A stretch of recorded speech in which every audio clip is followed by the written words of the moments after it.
ये यूनिट है, reproduction unit है, उसका पार्ट 3 है ये। तो हम लोग इसके बाद ले लेंगे प्लांट रिप्रोडक्शन, फिर ह्यूमन रिप्रोडक्शन। तो पहले ये छोटा सा टॉपिक था रिप्रोडक्टिव हेल्थ। तो रिप्रोडक्टिव हेल्थ देखते हैं, छोटा है बस बहुत इम्पोर्टेंट टॉपिक है। तो स्वागत है आप लोगों का द बायो फाइल पे। मैं अंकुश आप लोगों के साथ। तो ये है चैप्टर 3 ट्वेल्थ का। जैसा कि बोला था, सेल के बाद शुरू होगा ट्वेल्थ। तो ये ट्वेल्थ का टॉपिक है। तो चलिए शुरू करते हैं। तो सबसे पहले आ गया आपका ये बन। तो आप लोगों का ये पेन क्यों नहीं काम कर रहा है?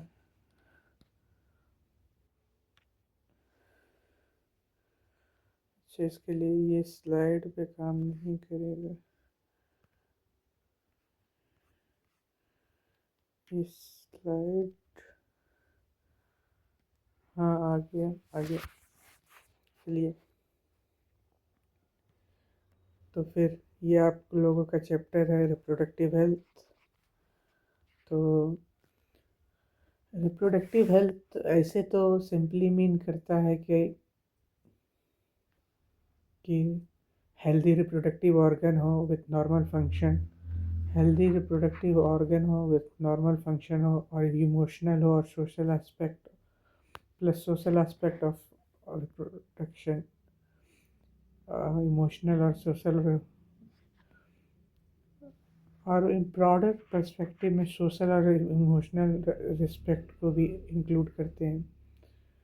और WHO के अनुसार, वर्ल्ड हेल्थ ऑर्गेनाइजेशन के अनुसार, wellbeing in all aspect of reproduction, मतलब all aspect, physical, emotional, behavioural और सोशल। मतलब कि फिजिकली फिट होना चाहिए, इमोशनल कनेक्शन होना चाहिए दोनों के बीच में, बिहेवियरल मतलब ऐसा नेचर नहीं होना चाहिए कि एंगर हो, बहुत ख़राब नेचर का हो। बिहेवियर तो एक दूसरे के प्रति बहुत विनम्र होना चाहिए, रिस्पेक्टफुल होना चाहिए। सोशल होना चाहिए कि ये नहीं कि ये कुछ भी कहीं भी कर रहे हैं, जो भी उस समाज के अनुसार होना चाहिए।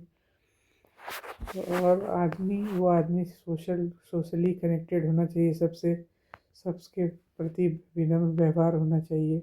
तो उसको रिप्रोडक्टिवली हेल्थ का हेल्दी कहा जाता है।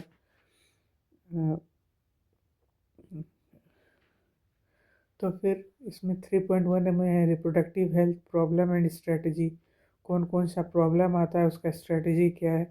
3.2 है population explosion and birth control. तो हम लोगों ने पहले तो प्रॉब्लम देख लिया और उसका स्ट्रेटजी बना लिया।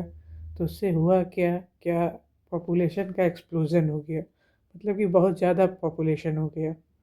तो उसके लिए फिर बर्थ कंट्रोल मेथड लाया गया। फिर मेडिकल टर्मिनेशन ऑफ प्रेगनेंसी, मतलब कि मतलब कि इसको लीगल टर्मिनेशन ऑफ प्रेगनेंसी भी बोल सकते हैं। मतलब प्रेगनेंसी हो गया तो अबॉर्शन कराना, कारण कुछ भी हो सकता है।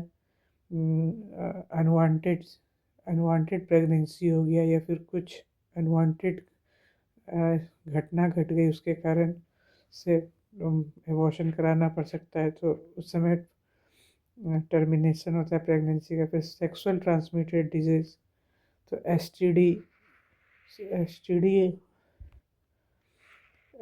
डी तो कुछ सेक्सुअल ट्रांसमिटेड डिजीज़ भी आ जाता है, तो उसके बारे में। फिर इनफर्टिलिटी, कि कोई कपल इनफर्टाइल है तो उसका कैसे क्या सॉल्यूशन है, उसको सोशली कैसे देखा जाता है, उसको उसको उसका क्या इलाज है, इनफर्टिलिटी का क्या क्या सॉल्यूशन दे सकते हैं। तो यहाँ पर लिख दिया WHO, वर्ल्ड हेल्थ ऑर्गेनाइजेशन का शॉर्ट फॉर्म एब्रीविएशन है। India among first country. India India क्या था, इंडिया ही था उन सब कंट्रीज, उन सब देशों में जो कि एक्शन प्लान लाना चाह रहे थे किस चीज़ के लिए, to attain reproductive health as a social goal. तो बहुत सारे कंट्रियों ने सोचा कि मिल के पहले सोच रहे थे कि कुछ रिप्रोडक्टिव हेल्थ को एक सोशल गोल बनाया जाए। तो उसमें इंडिया ही सबसे उन सब में सम्मिलित था, सब में सबसे आगे था।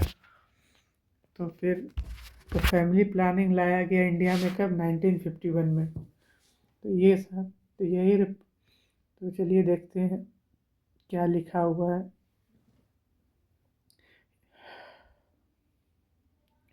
You have learned about human reproductive system and its function in chapter 2. तो अभी तो पढ़ा नहीं है तो पढ़ेंगे। Now let's us discuss a closely related topic.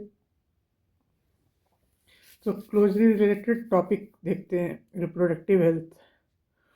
What do we understand by these terms? हम लोग क्या समझते हैं इस term से? reproductive health मतलब क्या? तो this term simply refers to healthy reproductive organ.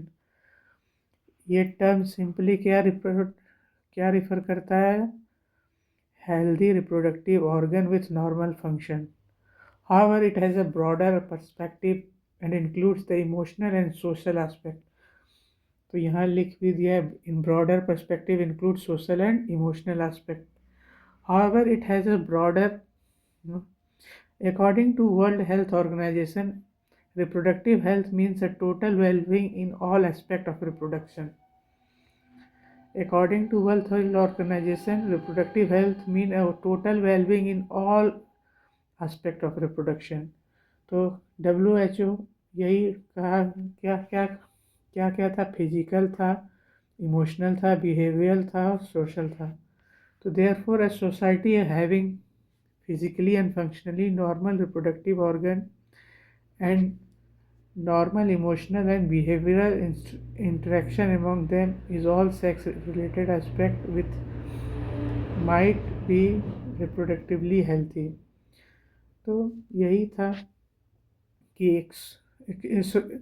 एक सोसाइटी में पीपल जहाँ फिजिकली और फंक्शनली नॉर्मल रिप्रोडक्टिव ऑर्गन हो और नॉर्मल इमोशनल और behavioural interaction among them in sex related aspect might be called reproductive healthy. तो बस यही था जो वहाँ का यहाँ लिख दिए थे। तो ये सब physical, behavioural and social all respected to sex related।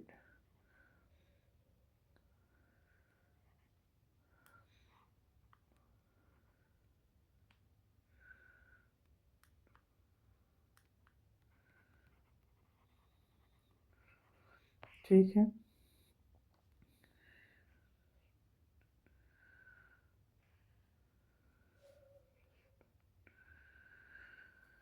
Why is it significant to maintain reproductive healthy and what are the methods taken up to achieve it? Let us examine them. तो क्या significant क्यों है कि maintain reproductive health, और क्या क्या method है जो इसको अचीव करने का? तो चलिए देखते हैं, एग्जामिन करते हैं। तो यही था। तो India was among the first country in the world to initiate action plan. यही यहाँ तो लिख ही दिया, इंडिया फर्स्ट था to attend program action plans and programs at national level to attain total reproductive health as social goal.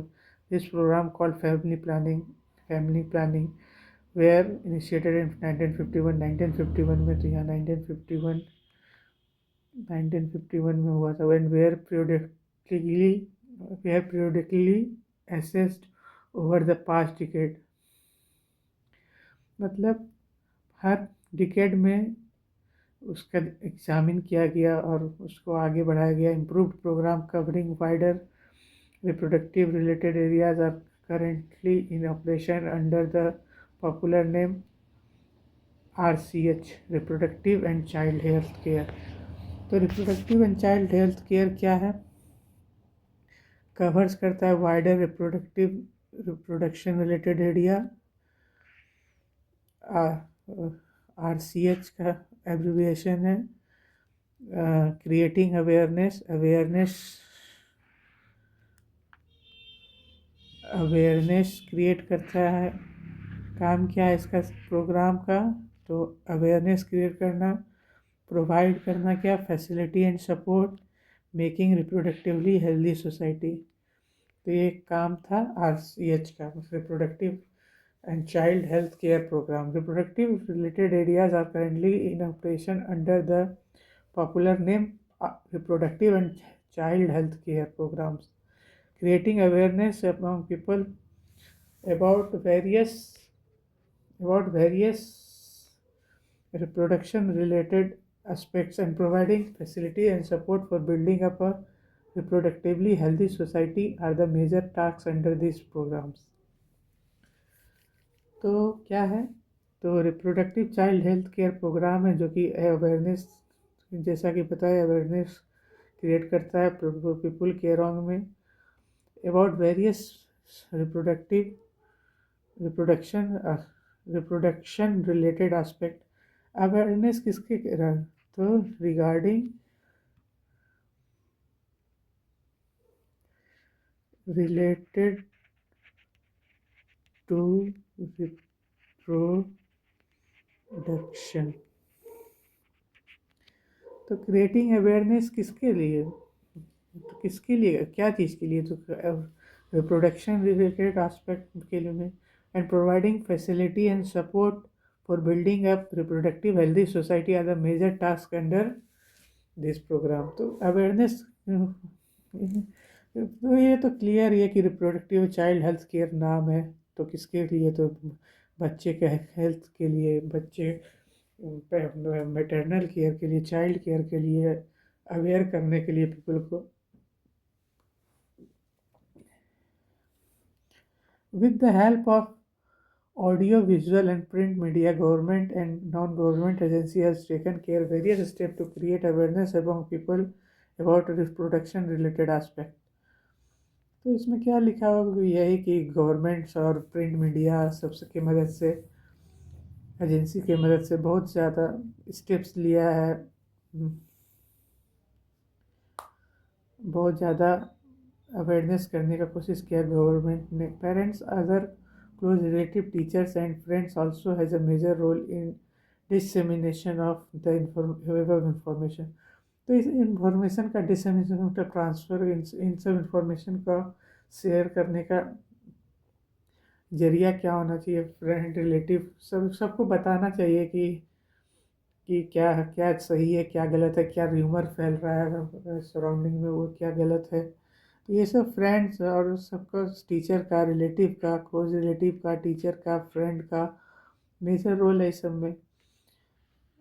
Introduction of sex education in schools should be encouraged to provide sex education in schools should be encouraged to provide right information to the young so as to discourage children from believing in myth and having misconception about sex related aspect। तो school में आजकल तो school में 8 class में डाल ही दिया गया है reproduction related.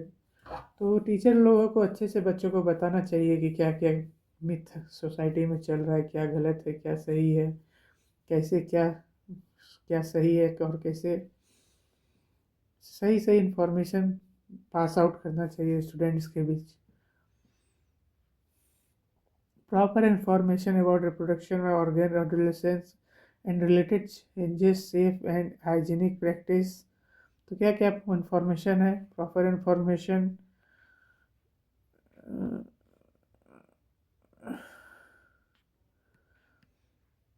Information, hygienic, sexual practices, sexual about reproductive organ के बारे में, एडोलेसेंस के बारे में, रिलेटेड चेंजेस के बारे में, safe and hygienic sexual practices, sexual transmitted diseases, AIDS would help people, especially those in adolescence। Adolescence age ये बहुत वेनरेबल ग्रुप है, तो इसीलिए ये हाईली एक्टिव ग्रुप है, तो इसीलिए इस एज के ग्रुप को वो बताना चाहिए। ये मतलब नए नए हार्मोन चेंजेस होता है इस ग्रुप के ये 14 प्लस बॉयज़ में। तो उस समय उन लोगों को अच्छे से एजुकेट करना चाहिए sexually related, to lead to a reproductive healthy life, ताकि आगे चल के रिप्रोडक्टिव हेल्थी लाइफ जी सके। Educating people specially fertile couple and those in marriageable age group. तो पीपल जो मैरिजेबल एज के हैं उनको भी एजुकेट करना चाहिए about available birth control option, about available birth control option, care of pregnant mother, कैसे केयर किया जाता है प्रेग्नेंट मदर का, पोस्ट नेटल केयर, डिलीवरी के बाद कैसे केयर होगा of mother and child, importance of breast feeding, और क्या इम्पोर्टेंस है ब्रेस्ट फीडिंग का, कैसे कैसे एंटीबॉडी होता है जो कि एक क्लोस्ट्रम में ही पाया जाता है, जो कि बच्चे को इम्यूनिटी प्रदान करता है। तो ये equal opportunity for male and female, दोनों चाइल्ड के लिए, मेल और फीमेल चाइल्ड के लिए equal opportunity, would address the importance of upbringing socially conscious and healthy family and of desire size। तो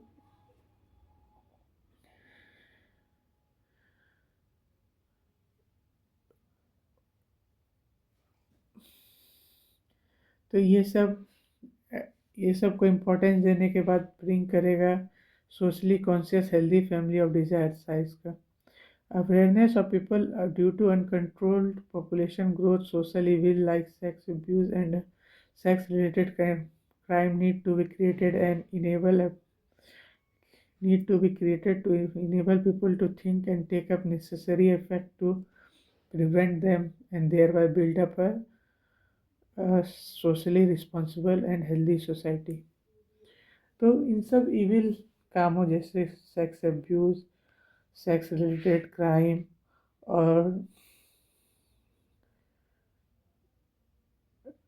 अनकंट्रोल्ड पॉपुलेशन ग्रोथ, तो इस सब के खिलाफ इसके अनकंट्रोल्ड पॉपुलेशन ग्रोथ के खिलाफ अवेयरनेस होना चाहिए पीपल आदमी में कि कैसे आप कंट्रोल करें, और सेक्स अब्यूज़ और सेक्स रिलेटेड क्राइम इस सब के खिलाफ स्ट्रिक्ट एक्शन लेना चाहिए ताकि आगे नहीं हो सके।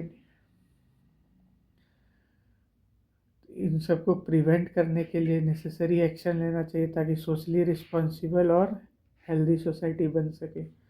तो ये तो था थ्योरी पार्ट, ये थ्योरी पार्ट था इतना कि क्या क्या करना चाहिए सोसाइटी में। तो successful implantation of various action plan to attain reproductive healthy health. तो अब सक्सेसफुल इम्प्लांटेशन यहाँ से तो सक्सेसफुल इम्प्लांटेशन के लिए क्या क्या ज़रूरी है। तो पहले तो स्ट्रॉन्ग इंफ्रास्ट्रक्चर ज़रूरी है, फिर प्रोफेशनल एक्सपर्टीज़ ज़रूरी है, फिर मटेरियल सपोर्ट ज़रूरी है। अब इंफ्रास्ट्रक्चर ही नहीं होगा तो इंफ्रास्ट्रक्चर फैसिलिटी ही नहीं होगा, हॉस्पिटल ही नहीं होगा तो पेशेंट कहाँ डॉक्टर देखेगा, कहाँ। अब कहीं भी बेड लगा के तो पेशेंट नहीं देख सकते, उससे हाइजीन प्रॉब्लम हो जाएगा। अगर डिलीवरी होगा तो उस समय हाइजीन प्रॉब्लम हो जाए, इसीलिए इंफ्रास्ट्रक्चर का ज़रूरी है। फिर प्रोफेशनल एक्सपर्टीज़ डॉक्टर्स का ज़रूरी है, कोई भी इलाज थोड़ी कि ना कर देगा, तो इसके लिए प्रोफेशनल एक्सपर्टीज़ का ज़रूरी है। तो ज़्यादा से ज़्यादा डॉक्टर का आना ज़रूरी है। फिर मटेरियल सपोर्ट जैसे अब इलाज हो रहा है तो अब प्रॉपर सीजर ही नहीं है, मेडिसिन ही नहीं है, बेड ही नहीं है, तो इसलिए मटेरियल सपोर्ट का भी ज़रूरत है। और किस किस चीज़ से और ये सब चीज़ किस चीज़ के लिए ज़रूरी है कि जब प्रेगनेंसी होगा या डिलीवरी होगा, प्रेगनेंसी के समय दवाई का ज़रूरत पड़ता है, डॉक्टर का कंसल्टेंट का ज़रूरत पड़ता है, बार बार चेकअप का ज़रूरत पड़ता है। जब पेशेंट का डिलीवरी होता है तो उस समय प्रॉपर हाइजीन का ज़रूरत पड़ता है, प्रॉपर केयर का ज़रूरत पड़ता है और वेल ट्रेन डॉक्टर का ज़रूरत पड़ता है। और उस समय फिर एसटीडीज़ में इसमें प्रॉपर केयर का ज़रूरत पड़ता है ताकि ये फैले नहीं, इसका इलाज होना चाहिए। इसको अलग वार्डरूम में रखा कुछ दिन के लिए, फिर चेकअप होगा, फिर उसके बाद इसका भी अलग से केयर करना पड़ता है। एनसीईआरटी का ये एक लाइन है, it's better to die alone, it's better to die than to live alone. NCERT का ये लाइन है। तो एसटीडी में यही होता है कि कहीं अकेला ही ना रह जाओ, उससे अच्छा तो मरना ही सही है। तो एसटीडी के लिए एनसीईआरटी ने ये लाइन लिखा था, तो इसीलिए उसका भी केयर करना चाहिए। एबॉर्शन के समय भी, जैसे कि फर्स्ट ट्राइमेस्टर में एबॉर्शन होता है, तो एक कंसल्टेंट का ज़रूरत पड़ता है। तो उस समय वो है उतना उस समय डेंजर का सबसे कम होता है। फिर सेकेंड सेमेस्टर में थोड़ा ज़्यादा डेंजर होता है, तो 2 डॉक्टर का ज़रूरत पड़ता है। कॉन्ट्रासेप्शन का बहुत मेथड है।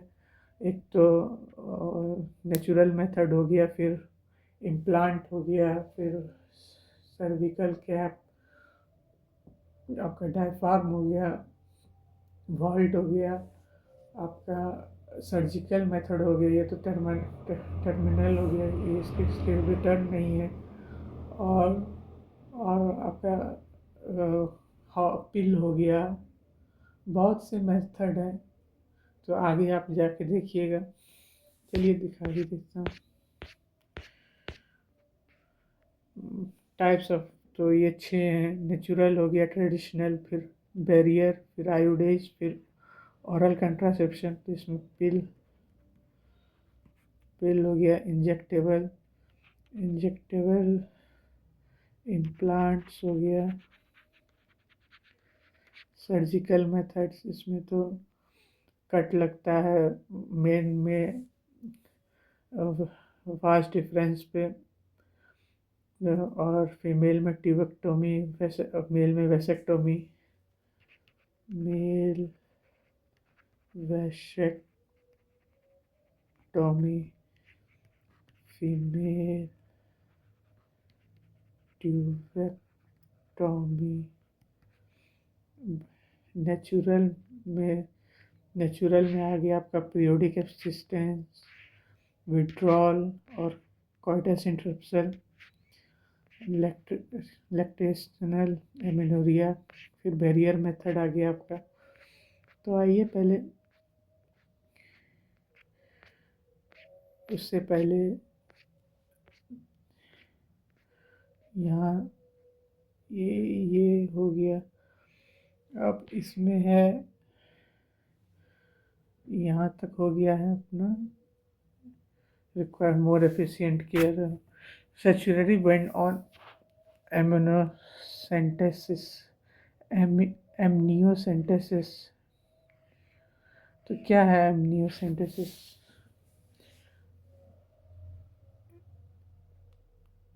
अमीनोसेंटेसिस क्या है?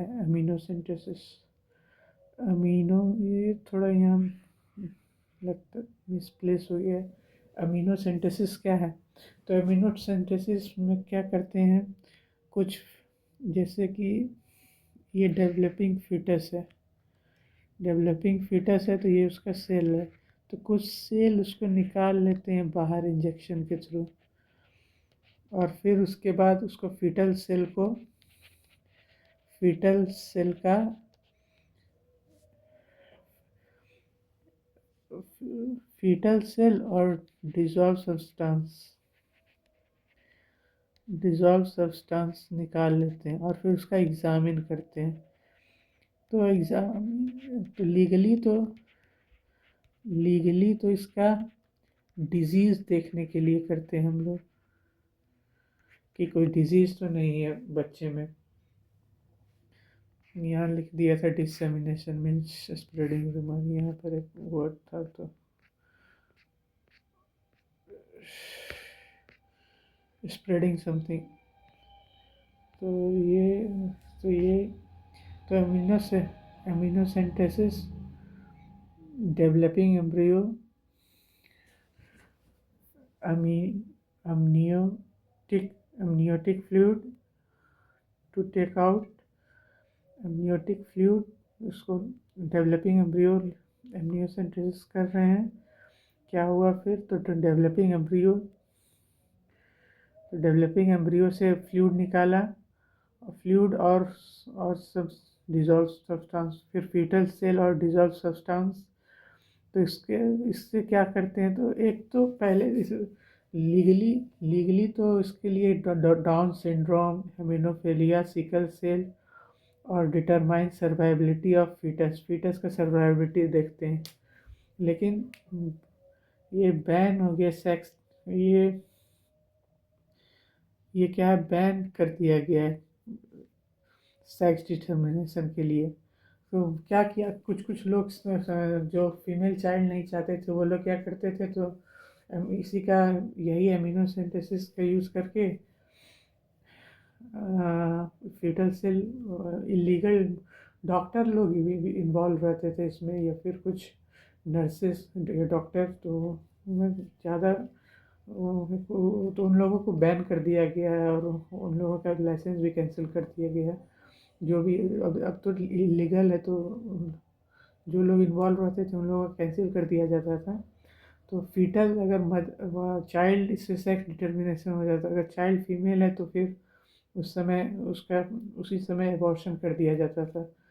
तो ये जल्दी, इससे जल्दी पता चल जाता है फर्स्ट ट्राइमेस्टर में ही। तो इसीलिए उस टाइम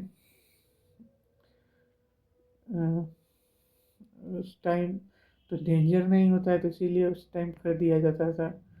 तो इसीलिए इसको बैन कर दिया गया चाइल्ड के लिए। अब सिर्फ इसको डिजीज़ को चेक करने के लिए कि कोई डिजीज़ तो नहीं है, सेल में सब चीज़ ओके है, तब फिर आगे ग्रोथ होता है फीटस का। नहीं तो फिर कोई सीवियर डिजीज़ के साथ बच्चा जन्म लेगा तो फिर उसे दिक्कत ही होगी। इसीलिए तो आगे चल ये देख ही लिया, Down syndrome, haemophilia, sickle cell anaemia और डिटरमाइन सर्वाइबिलिटी ऑफ फिटेस्ट।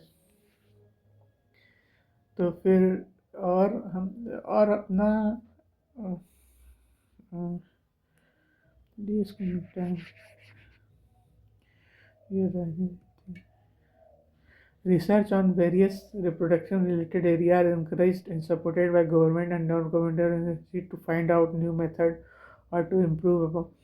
तो रिसर्च के लिए गवर्नमेंट और नॉन गवर्नमेंट एजेंसी भी मदद करती है। डू यू नो दैट सहेली, a new contraceptive for female, was developed by scientists at Central Drug CDRI, Central Drug Research Institute in Lucknow, India।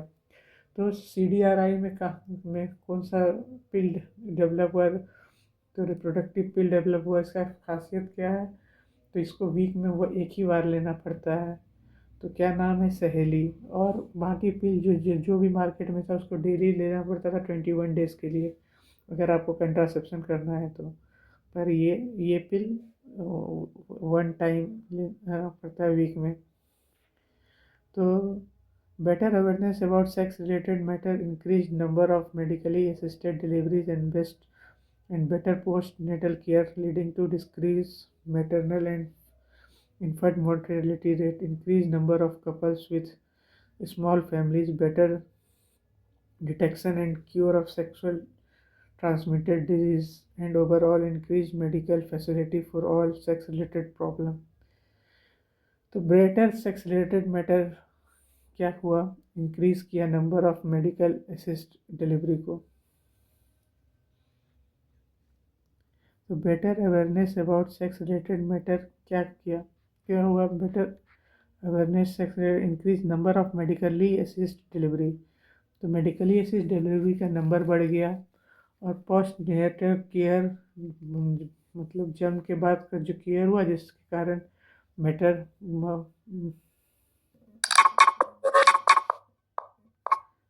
कारण मैटरनल डेथ कम हो गया और इंक्रीज हो गया कपल विथ स्मॉल फैमिली। और cure हो गया एसटीडी का, overall increase of maternal facility. तो यही है कि सब इसे ये सब कारण से ग्रोथ बढ़ गया चाइल्ड का, तो अब पॉपुलेशन बढ़ गया। तो आगे हम लोग पॉपुलेशन स्टेबलाइजेशन और बर्थ कंट्रोल देखेंगे। ठीक है, थैंक यू दोस्तों।